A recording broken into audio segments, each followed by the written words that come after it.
Good evening, friends, and welcome to another Facebook Live talk on Delhi's history and heritage.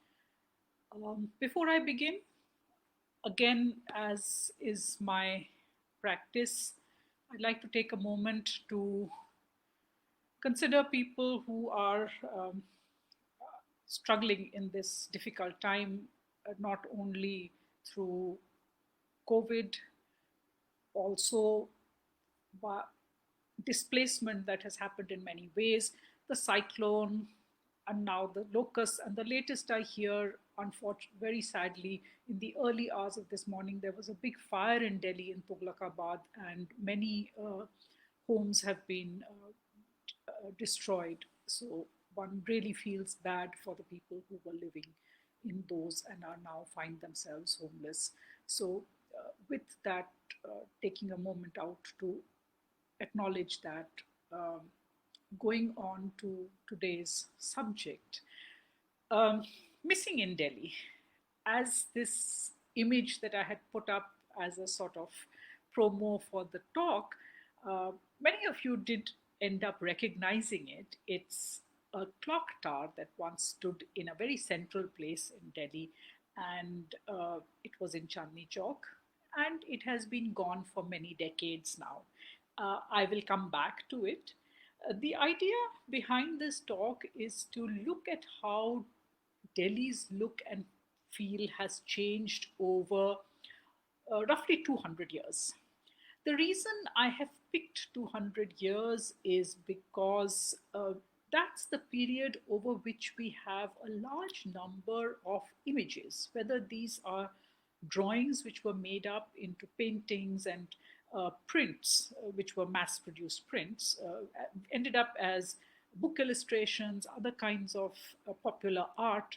Whether it's these kind of images or at a slightly later stage, there are photographs. So, a lot of vintage photographs, they tell us how the city has changed, how the look of the city has changed over the last 200 plus years. And I'm going to be using some of those images. They are mostly from the late 18th century and up to some of them, of course, I'll show current photographs to show you what a place is like now, some of them. So, starting off, the next image here, this gives you a little bit about the topography of Delhi. And this is an image that anybody who is interested in the heritage and history of Delhi should be familiar with, I think. And it shows very clearly, if you follow my cursor, there is the Yamuna, which follows a north to south direction. And in black, there is the Delhi Ridge, which is, of course, the tail end of the Aravalis. Now, the reason I'm showing you this is because this shows the course of the Yamuna uh, as it was in the early part of the 19th century, about 200 years ago. And those, I'm sorry, I should have really put up a aerial view of the Yamuna as it is now, but I would urge you to look at Google Maps, look at the satellite view, and see where the Yamuna has gone, because the Yamuna has moved away quite a bit.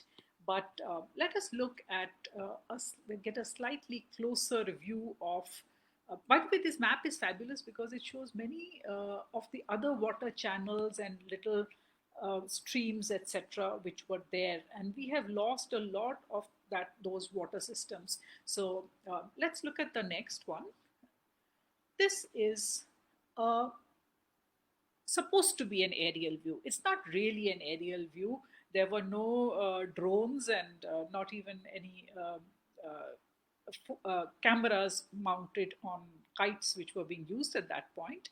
This is a newspaper illustration from 1858 showing the city of Delhi. Now, it has a lot of problems, this illustration. It was probably made by an artist who was not very familiar with Delhi per se, but it purports to be an aerial view. Why I have chosen this is because it really shows how the city was located right next to the river. You can see the river running on its eastern side, And the city, in many ways, some of the most important buildings, including the Red Fort over here, overlook this river. In fact, only it was not only the Shahjahanabad, and that print was that aerial view was of Shahjahanabad, which we call Old Delhi. It was the image of that, an aerial view. But it was not just Shahjahanabad, which used to overlook the river or which was located on the bank of the river. In fact, this old map, and I'm showing you a close up, slightly more uh, zoomed in version of the previous map. It shows really where these some older cities were, because the pink is Shahjahanabad. Just south of that is Firozshah Kotla. Now, Firozshah Kotla is actually the city, it's the citadel of the core of the city of Firozabad, which was built by Firoz Shah Tughlaq in the middle of the 14th century. Now, this was the citadel, the palace complex, etc., the inner core of the fort, and around it was the city, and it extended quite a bit further out. Much of that is now, of course, gone. You can't see it. If you go further south, then where it says Indipat, or that is supposed to be Indraprasth, right next to that, that rectangle that you see is Purana Killa. And Purana Killa, if you know, is that particular, the fortress is again the citadel complex of Deen Panah and Shergarh, a city that was built in this place right next to the river Yamuna. And of course, the belief goes that even before Purana Killa, in ancient times, the Pandavas had built Indraprasth, their city beside the river over here. So you can see at least three cities which can be seen on this stretch of the river. Now, why is this here? Why the river is there? That is because the course of the river has changed. Even when this map was drawn in the early 19th century, the river had already moved away quite a bit. I will get to that later. Before moving away from this slide, let me just mention that if you go further south, a little bit further south, you would come to Kilokari, Kilugarhi. Today it's called Kilokari, that village, but it is actually Kilugarhi. And Kilugarhi was another one of the cities of Delhi, which is usually not counted among the seven. Probably because when the British started counting these cities, and it was often British historians and popular historians who mentioned this seven cities business, they often forgot about Kilugadi, because probably because not many remains actually were left at the time that they were writing, and there are really nothing left of the city except the name. But this was an important city, because this was the capital of, not only did Balban's grandson Kekobad rule from here for a while, but Jalaluddin Khilji was actually crowned here, and he made it his capital as well. So a lot of cities built beside the Yamuna. Then why does the Yamuna move away? There is a very perfectly simple, logical, natural reason for it, and that is, the answer lies in the topography of the place itself. Now, this is the top of that Delhi triangle that we keep talking about, where the ridge, and this map shows us beautifully. The ridge comes from the south. It's going in a north easterly direction. It's going up there, and from the top comes the Yamuna, and it meets it. In a sense, it kind of hits the edge of this ridge at Wazirabad. And there, where it hits the ridge, what begins to happen is that the river is slow in the plains, in the Ganga Yamuna Doab. Because the land is reasonably flat, the rivers tend to be fairly sluggish, and when it's already sluggish, it is laden with alluvial soil, and when it hits this ridge, it is, and at this level it's really quite low, but still it makes a difference. It makes a difference to the flow of the water. That flow gets deflected sideways, and silt gets deposited in this area, and because of the silt deposition, there is a natural tendency for the river to then change its course. And this has been happening for a long time, and that's what's led to, and as we know that today the river is in fact nowhere near here, it's moved away even further. Now, there are a lot of nalas, etc., and little branches of the river also, which form because of this very sluggish, somewhat meandering uh, course of the river. So that is one thing that is missing now in Delhi, or not missing, I would say, but what has happened is a change that has come about. So let me try and change this slide. Sorry, uh, there can be. So with the changing course of the river, what has gone missing? One thing that has gone missing are the ghats in Delhi. Like every riverside town or city, Delhi had very significant ghats, and they are much reduced now because, of course, the river itself, and these ghats were right next to the main city, and many of these ghats then became redundant, and I think a lot of them, the buildings themselves were then finished off. So not much remains of ghats that were there. Another thing that has gone is the old bridge. Of course, a new bridge has come up, the Yamuna bridge that we now know, the railway bridge, which is of course also an old enough bridge. It's more than 1.5 centuries old. But this was a really old bridge. This was the first bridge which crossed the Yamuna at Delhi. This was the first kind of bridge that crossed the Yamuna. This was the so-called bridge of boats. Now, this bridge of boats, this was bridge. A bridge of boats is literally uh, a number of boats which are tied together, and a road is made on top of them. And we, these are the kinds of bridges that also lead to the pontoon bridges that we are familiar with also. So these kind of bridges made out of boats were very common in Mughal times as well, and probably earlier than that too. But what you see here is this bridge of boats, which it used to be seasonal, because this image shows the river water quite low, not a lot of water on in the river. So this bridge used to survive. But when the monsoon used to come, the river water would increase so much that the bridge of boats, if it was left alone, it would get washed away by the water. And therefore, they used to actually dismantle it to save the boats, so that the boats did not get completely smashed by the water. They would actually dismantle the bridge and moor the boat somewhere, I guess, and until the monsoon was over, and then in October they would bring it back. So this was a seasonal bridge, but it was an important convenience for people who did not have to always use a ferry to cross the Yamuna at this point. This bridge used to be just north of the Red Fort, exactly north of the Red Fort, from the side of Salimgarh, where the railway bridge now is, not very, approximately that area itself, this bridge of boats was there. This was the bridge of boats, incidentally, on which the soldiers who had mutinied on the 10th of May in 1857 in Meerut, they came in early in the morning of the 11th. They galloped on their horses across this bridge of boats and came into Delhi. So this also has that significance.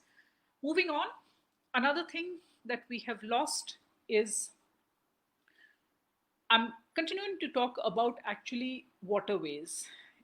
And this is the canal which ran in the middle of Chandni Chowk. This was a channel of water. You can see here in the middle, you can see there are trees and also a channel, a line that you can see in the middle of that wide road. And the view is from the Red Fort, from on top of the Lahori Gate. If you are looking towards Chandni Chowk, you can see the long channel of water going away in the distance towards the west. So this channel of water, this image actually is from 1858, so it's quite an old image. This has dried up. What this was is this. Now, When Shah Jahanabad was built, the there was an old canal which used to, in olden times, bring water, and this was the canal of Firoz Shah Tughlaq, which brought water from higher up in the Yamuna. And this canal, a new branch of it was excavated by Ali Mardan Khan, the minister of Shah Jahan, and this canal came from Yamuna further up into Delhi, and you can see the course of this as it comes into Delhi. It used to cross the Najafgarh Jheel. Najafgarh Jheel, just at the exit of the Najafgarh Jheel, there it used to cross via an aqueduct. There used to be an aqueduct. Unfortunately, that aqueduct was destroyed. I believe this was what was known as the Pul Chadar, Chadar ka Pul. And this Pul Chadar is one of those monuments of ASI, demolished a long time ago. But every year, I think on World Heritage Day or something, some parliamentary question comes about the number of monuments that have supposedly gone missing in Delhi. And this is one of those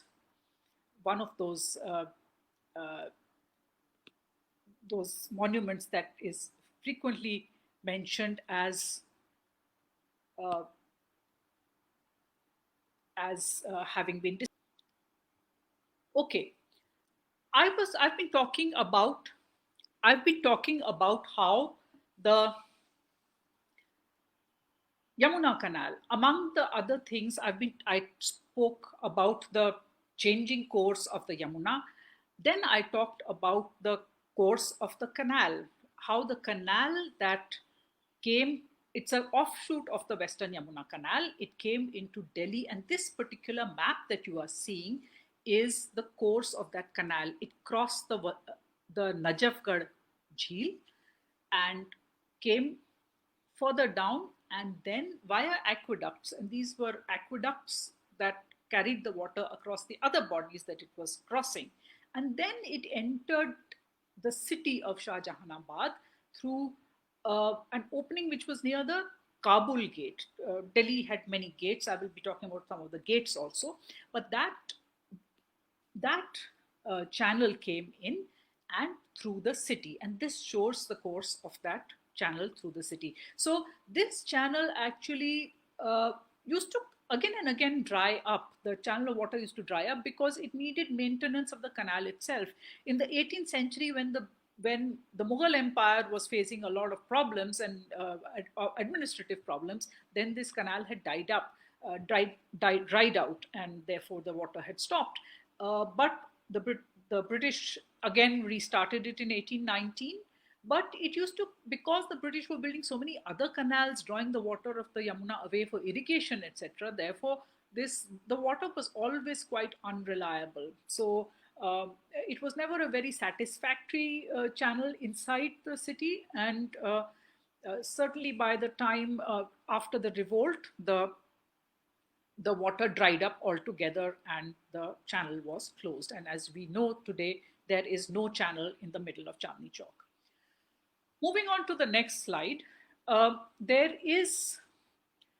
are many other channels of water that we can see in Delhi, in Delhi's historical maps, which we don't see today. This is a section of that map which shows us the area which is, roughly speaking, the whole New Delhi area.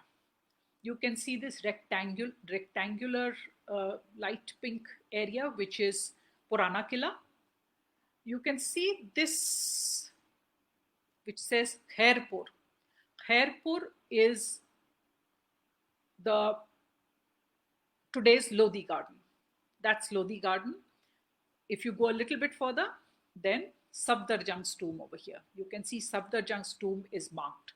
Now, what you see, this particular branch of this stream, it is coming from close to Moti Bagh, which here says Mochi Bagh. It used to be, in fact, it was Mochi Bagh. Moti Bagh is a modified name of that bagh.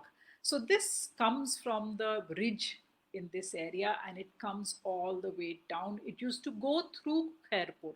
Now, today in Lodi Garden, if you're familiar with Lodi Garden, you have seen the bridge in Lodi Garden. That's what the bridge used to go over. So, this is one of the streams, and you can see other kinds of evidence of that, include, including this particular one. This is an, a print of Safdarjung's tomb.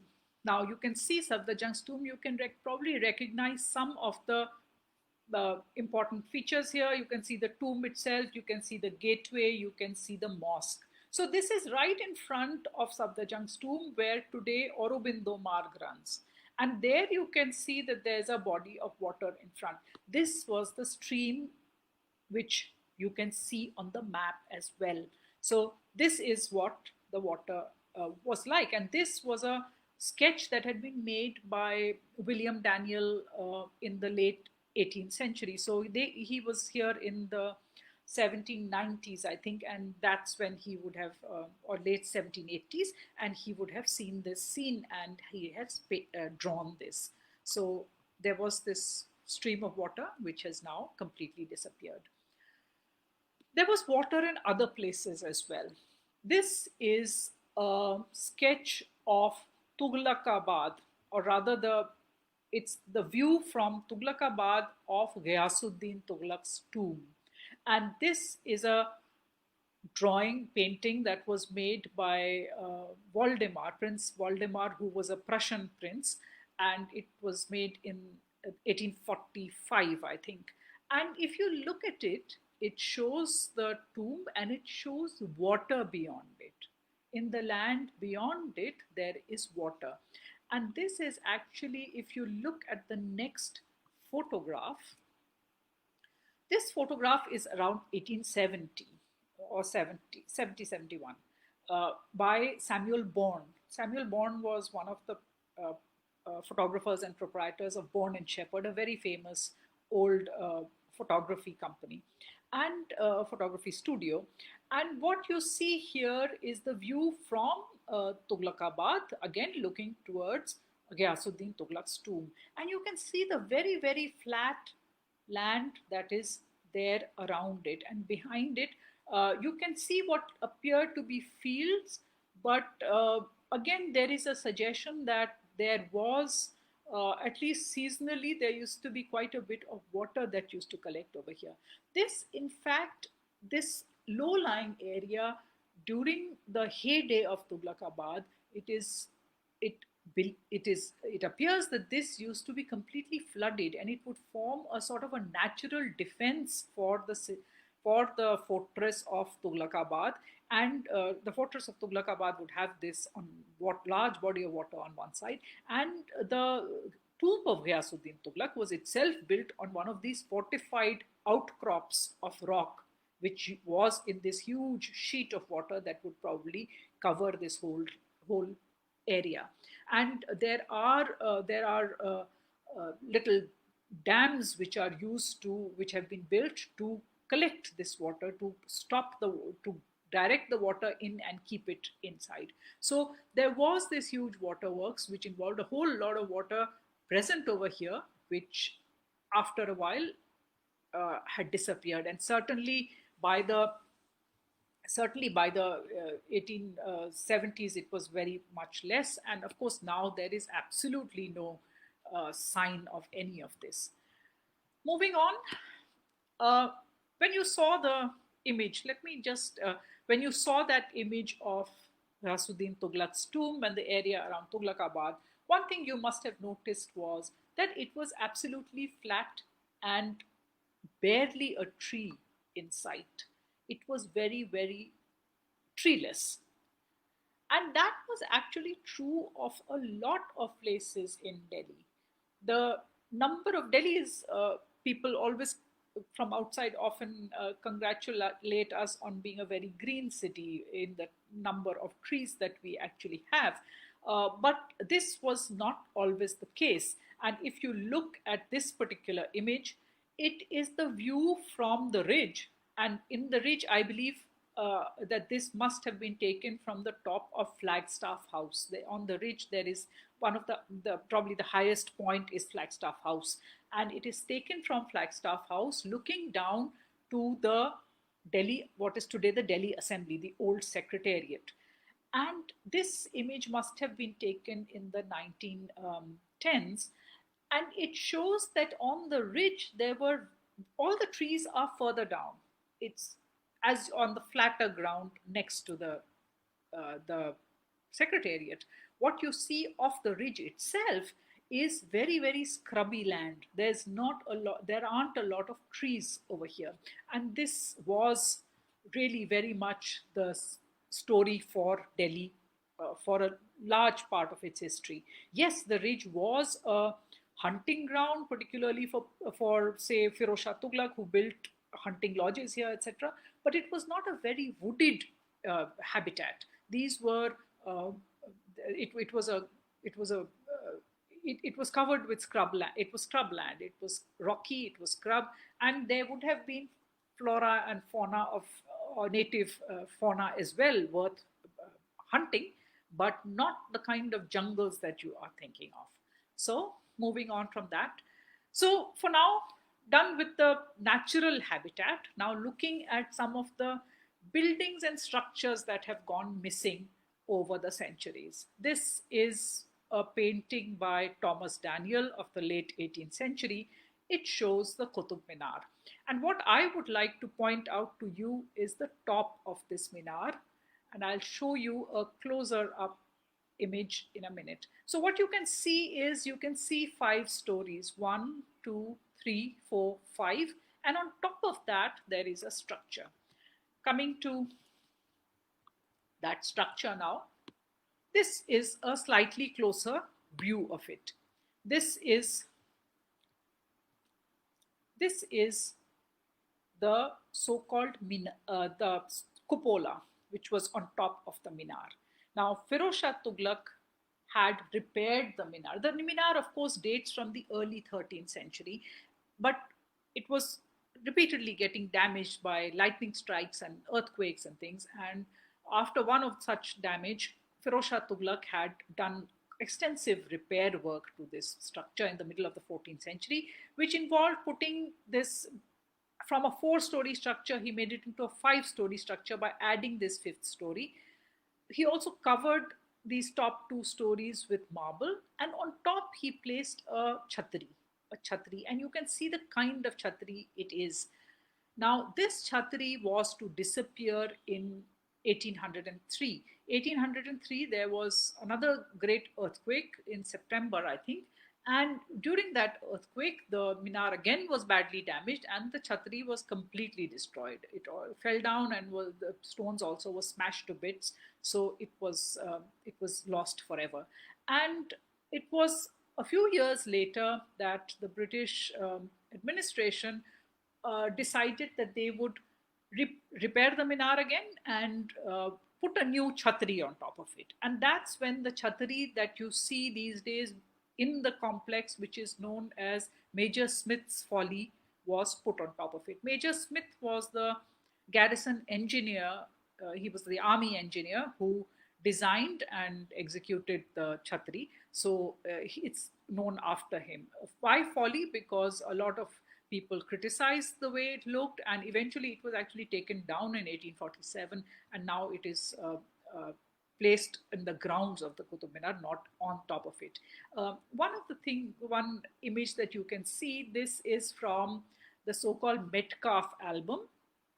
Thomas Metcalfe, who was the commissioner of Delhi in the 1850s and 40s, had commissioned a set of paintings, and this particular painting shows the minar with Major Smith's Folly on top of it. These are views that are few of the things that have gone missing in Delhi now. We see a very different view of Delhi and its monuments. Moving on to another loss. This is again bringing back the Daniels. William Daniel was the nephew of the uncle-nephew pair. William Daniel was a teenager when he visited Delhi, and he did a lot of these sketches, which later appeared in other illustrated books. They were not made prints right away, but later they appeared. This shows, it says that this is a great, the grand entrance to a sarai. This is what it's labeled as. Now, we don't know which sarai this might have been, because in Delhi there were many, many sarais. And today, most of the sarai structures have disappeared altogether. There are few exceptions. Badarpur Sarai is a very good exception of a considerable amount of the sarai still having survived, the main gateways. Then, of course, you have the Sarai of Mehram Nagar. But a lot of sarais are now surviving only in their names. You have the Sarai Rohila, which is actually Ruhullah Khan, Sarai Ruhullah Khan. You have Sarai Julena, you have Neb Sarai, Ber Sarai, Sarai Tuti, Sarai Kale Khan. Many, many. I'm sure you can think of many more names than I can offhand. But all these sarais have gone missing as far as their structures are concerned. But popular memory remains for a long time in names. And that is one of the reasons why one should change names or give new names with caution, because sometimes our only connection with our past and our history is through names, and we should try and make sure that we don't lose that important part of our history. Moving forward, some of what has gone missing is, now the sarais having gone are probably an organic process of so-called development. Slowly people have carried away, the sarai stopped being used as a sarai, the stones were carried away, people built their houses out of it, people built their houses in and around it and swallowed up the monument. This has happened a lot. So it's an everyday kind of process that takes place. Sometimes the demolition has been much more brutal. Now, this is a drawing which is, I think, from the 1840s again, and if I'm not mistaken, this is Saltykov, who was another visitor, Russian, and it is his drawing of. It's a view which is taken from the Lahori gate of the Red Fort, looking towards the Jama Masjid, and what you can see over here is a place that is full of houses and several trees as well. Now, I'd like you to look at a photograph from 1942. This is a National Geographic photograph from 1942. It's the same view. You are seeing the Jama Masjid from the top of the Lahori gate. There are these chhatris on top of Lahori gate. This is taken from one of those chhatris. And here you can see that all those buildings have actually disappeared, and what you have left are some trees. So that is the view that you see. When did those buildings get demolished? These buildings were demolished right after the revolt of 1857, when it was decided that the periphery of the Red Fort, on the periphery of the Red Fort, a piece of land of the width, a strip of land, the width of 450 yards would be cleared. All the houses, all the buildings, with a very few exceptions. And those exceptions were a few temples, like the Digambar Jain Lal Mandir, the Gauri Shankar Mandir, and one or two other small mandirs, and everything else was completely flattened. So this is the change that you see. Those are the buildings that have gone missing. And in this area of the buildings that went missing in they did most of the demolition was happening in 1860, I think. One of the buildings that went was this one. This is the Akbarabadi Masjid. Akbarabadi Masjid, one of the mosques built by the wife of Shah Jahan, Akbarabadi Begum, and she built this mosque. It was also called the Masjid Kashmiri Katra. That was the popular name of the locality around it. So that's what it was called. This is one of the few images, I think, that we have of it. Sir Syed Ahmad Khan wrote a book called Asar-u-Sanadid on the monuments of Delhi, and he included this sketch in it. So uh, this is the building inside that. Moving on, the demolitions that took place right after the revolt of 1857 included Chandni Chowk. Now, Chandni Chowk, uh, I trust most of you do know. Today we call our the whole road which goes from Red Fort to Fatehpuri Masjid, we refer to it as Chandni Chowk. But the chowk, as you know, is just a square, and that chowk was the area which is now in front of the town hall. Town hall where Nai Sadak starts, that is the place that was the chowk, and it was called the Chandni Chowk, built by Jahanara Begum. This is probably the only image that we have. It's a painting, again commissioned by Thomas Metcalfe. It shows the entrance into the sarai leading, which was behind it. So where the sarai doorway is, just behind it would be where the today's town hall is, the old town hall. So this was the sarai, and this was demolished. And because it was demolished, something did come up. In front of it used to be, by the way, this uh, octagonal pool. This octagonal pool was a pool of water, and the pool was, the sarai, of course, was destroyed, it was demolished. The pool also was finished up. As I said, the channel of water had by this time dried up, so that also was bricked over. And what we had in place of it was a clock tower. And this clock tower that you see is was built in the late 1860s, or and this is the clock tower. It's a print which shows it. It was quite an imposing structure. It was built by an engineer in the Rajputana Railway, and it was 100 feet high up to the top of the stone structure. It was made out of brick, and it was covered with red and beige sandstone. The top, it had a gilded finial and a weather vane. All that, of course, is completely lost to us. It went missing in the 1950s when it just one day came crashing down. If you look at the structure, it's quite a delicate sort of structure. It's a delicately constructed structure. It was probably not very sturdy, and therefore one day, I don't know whether it was an actual earthquake. People felt that there was an earthquake simply because those who were living in the vicinity felt that huge rumbling and vibration of the structure coming down. Whether or not that was an actual earthquake, I don't think it was. But the clock tower came down, and therefore we have lost that clock tower. The other thing we lost in 1857 was some of the gates of the city.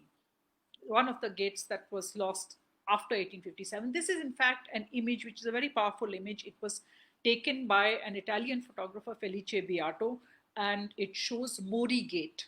It shows Mori Gate, which again is a name, but we don't see the gate anymore because it was destroyed. I think it was demolished in the 1860s, and the whole area was, so to speak, opened up to provide more space. So this gate was completely destroyed. But of course, it is not just that the gates and walls were destroyed during after the revolt of 1857. Some of the gates we have, which we are missing, and in fact, of the city of Shahjahanabad, there were many gates, and most of them are gone. Some of them still survive: Kashmiri Darwaza, Ajmeri Gate, Turkman Darwaza, Delhi Gate, and of course the river gates of the fort. They still survive, but many of them have gone. And this is one of them. That is gone. This is the Lahori Darwaza. Lahori Gate was used to, Lahori Gate was behind the Khari Bauli area. if you continue down Khari Bauli, you will get out at Lahori Gate. The area is still called Lahori Gate, but the gate does not survive. This image, this photograph from 1857 shows Lahori Gate. It's probably the only image that I have, and it shows that it was a double gate. It had two entrances, just like Kashmiri Gate also does. This was Lahori Gate, which was. But as I said, this was not demolished after the revolt. This was demolished much later in the 20th century. I think in the 1920s, if I am not mistaken, when there was a 1920s or maybe a little bit later, when they were trying to extend to get more land to make commercial and residential areas. So Naya Bazar, which was being made, Naya Bazar is still a locality in that area. When they were trying to get more land to build Naya Bazar, they just demolished the wall and the gate, and they therefore got more land for development. So that is when this particular gate was lost. Um, 1857, it was not only things that were lost, there were also things that were found. And this was one of the things that was found. This was an elephant. This was an elephant that we find mention of it in history. Friends, just give me a heads up in case just to confirm that, or at least confirm if you can't hear me, confirm. Otherwise, I'm taking it for granted that volume is okay now. This elephant was, we are told in history books that Aurangzeb, Shah Jahan had in the Red Fort two life-size stone elephants carved and placed at the entrance to the gates.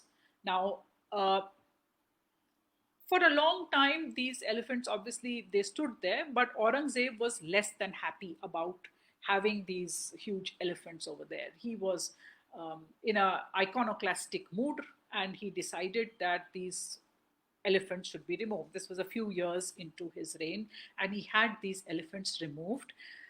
Nobody knew where they had gone. But in the 1860s, when all the, I presume, when all the debris from the demolished structures in the Red Fort were being removed, then somewhere they found pieces of these elephants had been lying somewhere.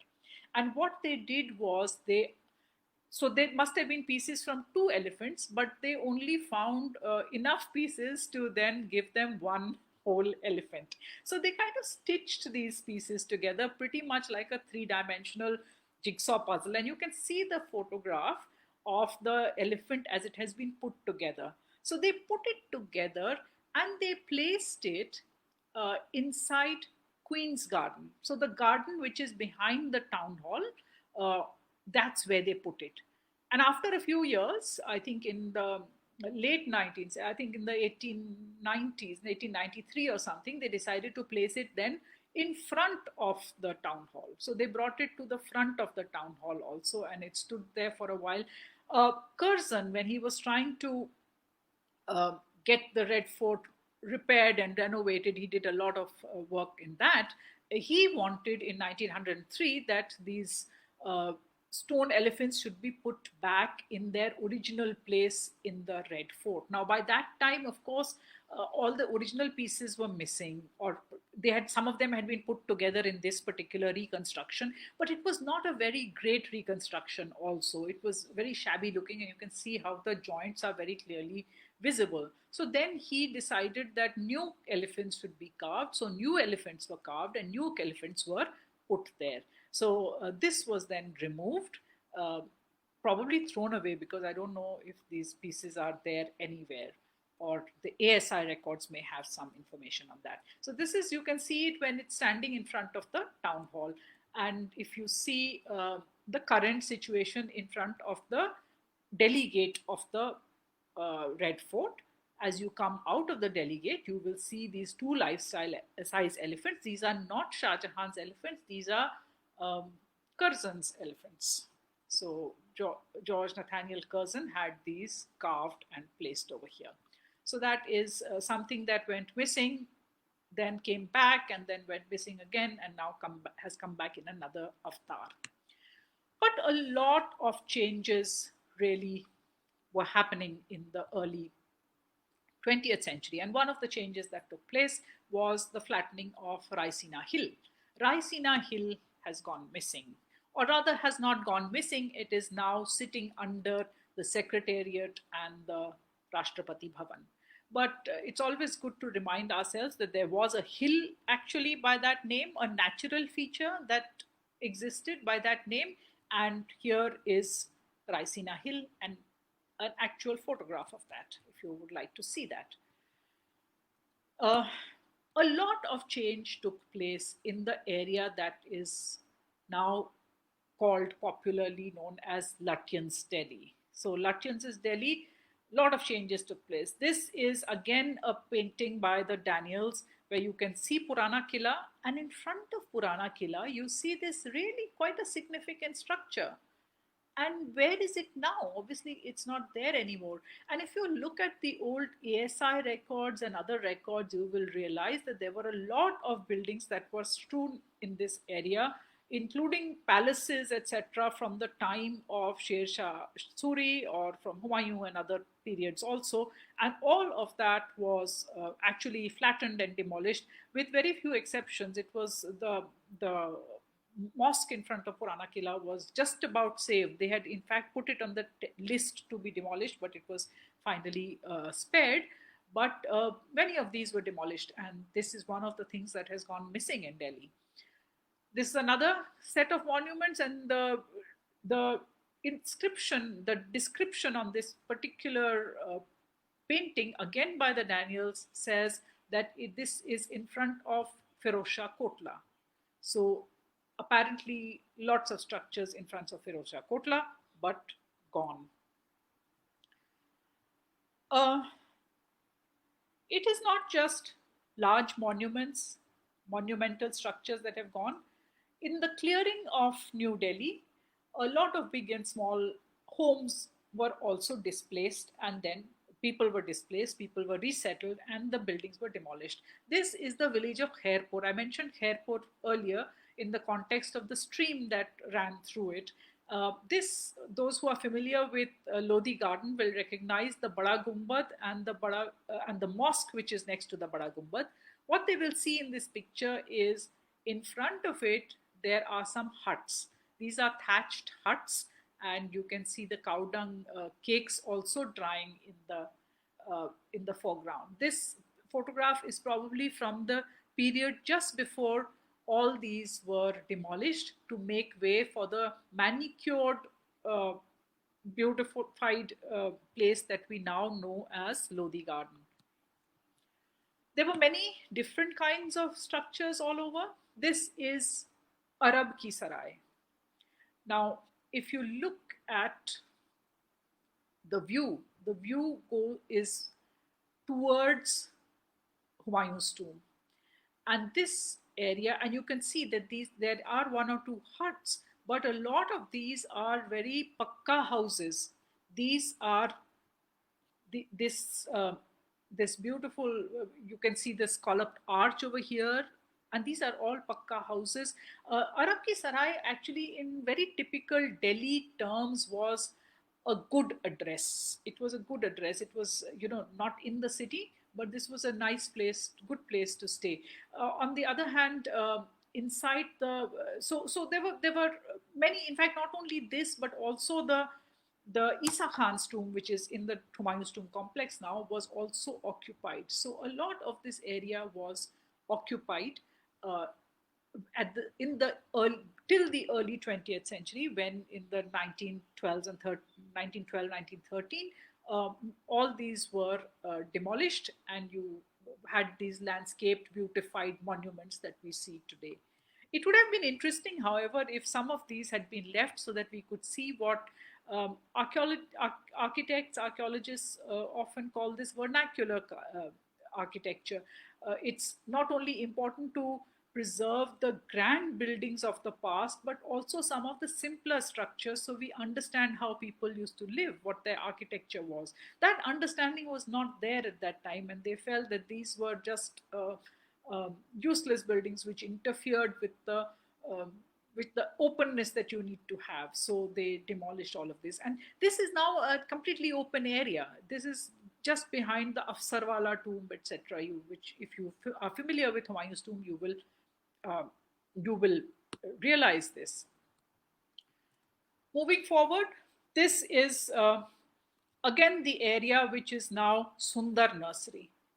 Sundar Nursery, also by the early 20th century, had a lot was cleared away, and this is what it had been before that, because this sketch, also from William Daniel, late 18th century, shows that this area was pretty much a graveyard.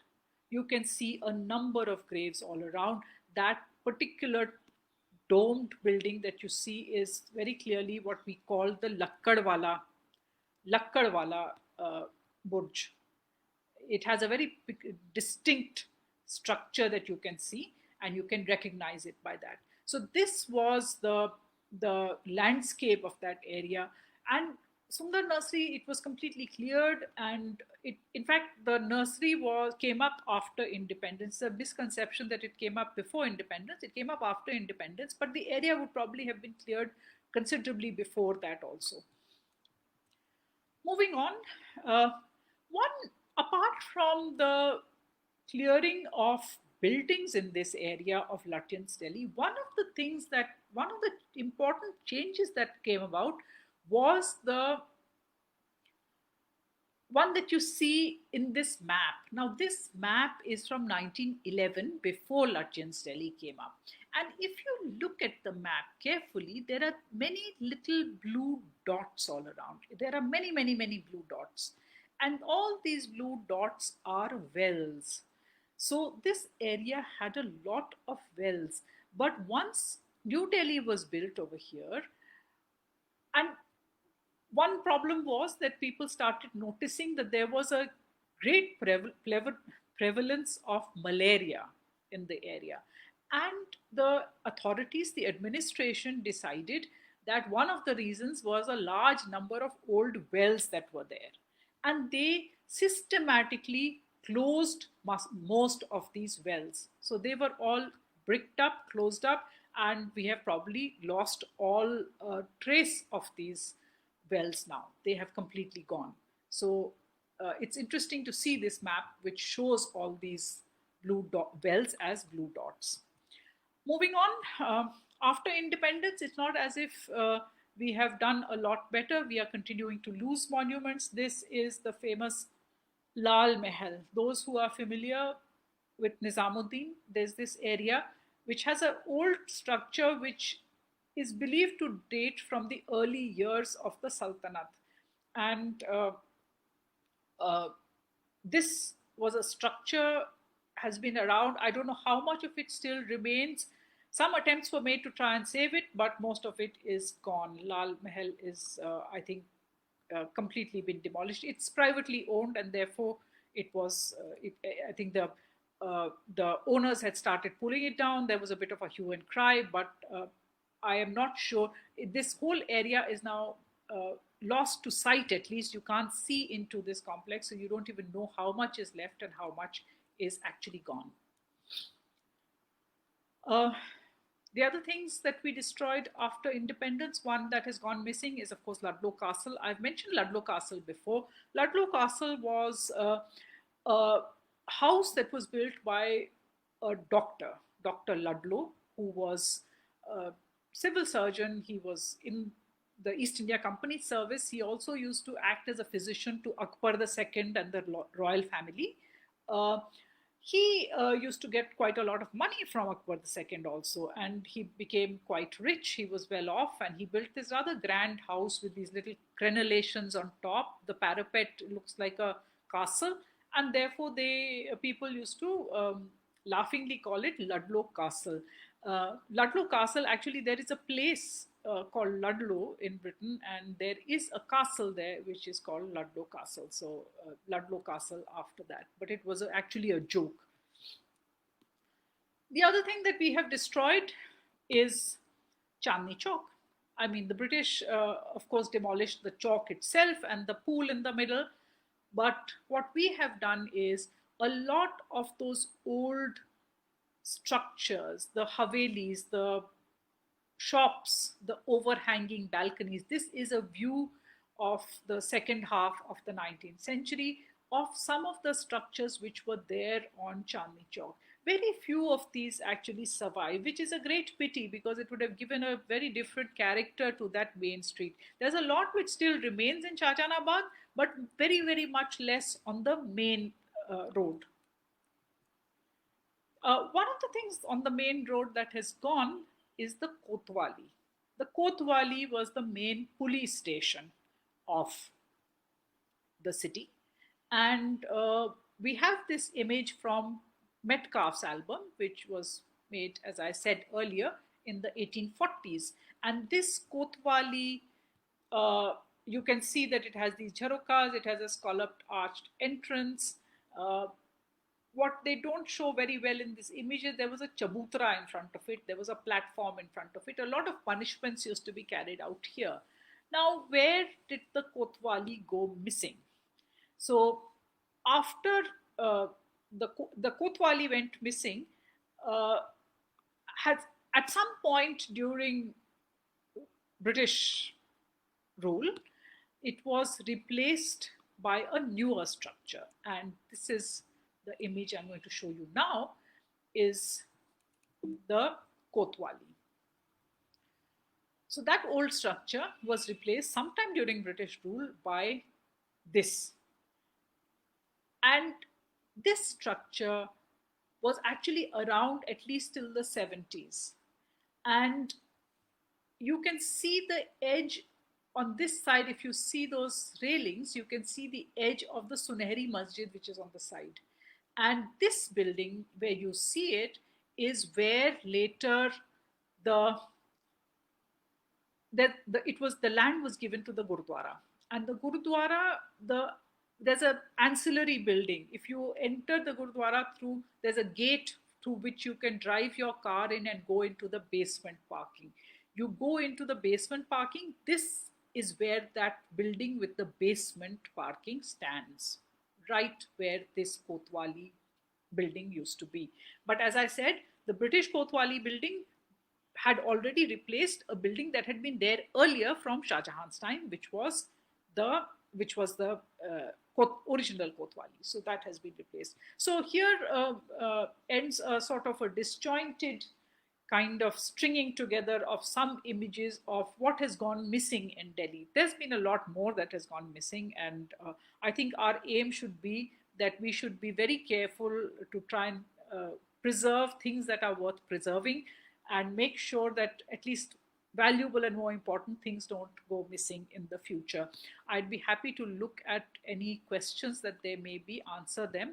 I'm sorry about the volume problem, and I hope if you have missed something and want to know more, do ask, and I will try and bring that back. I will just look from the top now. Let's see. Uh,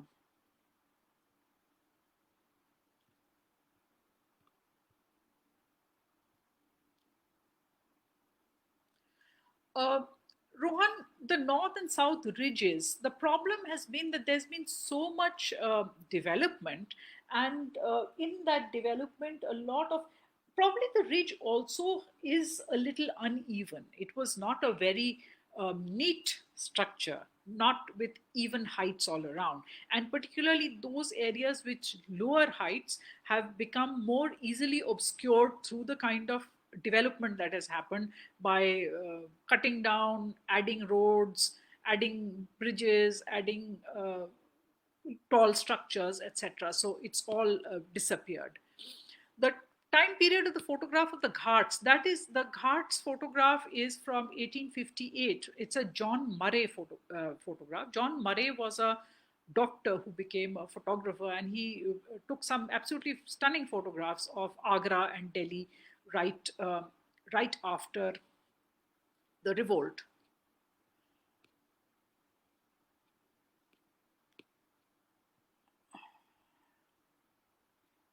Okay.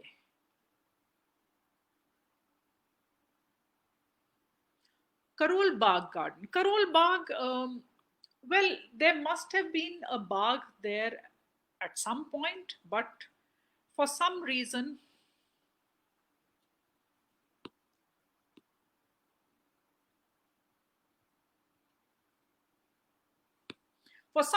that Bagh has disappeared, and the area was redeveloped with the western, known as the Western Extension area. So therefore, it was changed.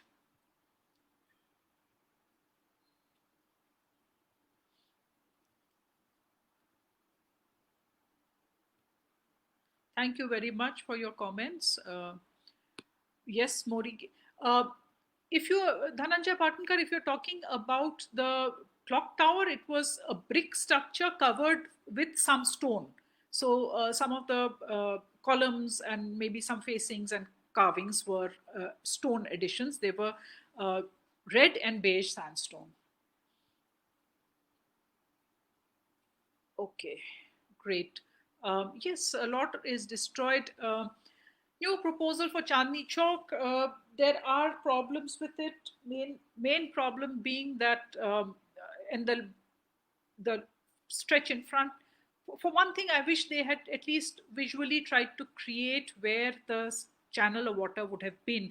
Of course, you can't bring the channel of water back, but at least to show where that water had flowed. But also, there is a problem that there are transformers, huge electric transformers that will be located in the middle of that lane at some point. Uh,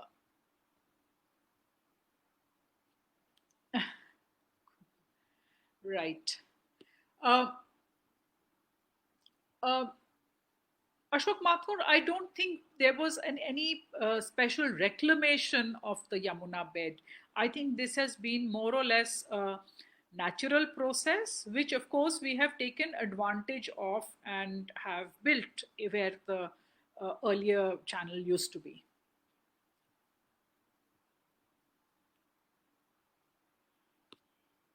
Dia, about the buildings inside the Red Fort that were demolished by the British after 1857. Uh, there are picture books, but there's not been a lot of analysis of it. There is a forthcoming book by Rowley Books, which I have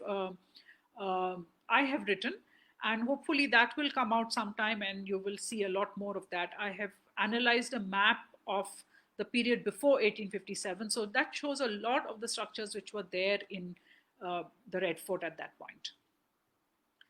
uh, Gold market. Gold market. Gold market is. I wish they had not decided um to take it away from its heritage structure, its heritage function. It was built as a market and it was working beautifully as a market. It should have been repaired, restored, and continued to function as a market. I think as I think Sohail Hashmi sir says it, or I think he's the one who says that हमारे do we really need more museums when people are not coming to museums anymore? Hardly. So how many people visit museums that you want another museum? So I don't know whether that will what is going to happen with that. uh, Clock Tower restaurant at Shivaji Stadium. Wow, I am not familiar with that. uh, Central Vista revamp. I might need to do another talk on the subject. Yeah, well, I'm no part of the clock tower was salvaged. It seems it is a pity. True. Great. So thank you very much. Sorry about the low volume for some of you, and I will save this video so you can look back to it. If you have any further questions, please post them, and I will try and reply to them. Thank you very much. Nicholson Cemetery. Nicholson Cemetery, we have, Intac has been doing some work in Nicholson Cemetery lately. We have done a thorough documentation of it. We have repaired the gateway. We have repaired one or two of a small plot with a few graves in it. It would be lovely as a place which people could visit. Yeah, I mean, we should be looking at these places as public places also, not just um, a graveyard for a particular community, but as a wider landmark in the city's map, shall we say. Thank you very much. I will go off now. Have a good evening and the rest of the week. Thank you very much.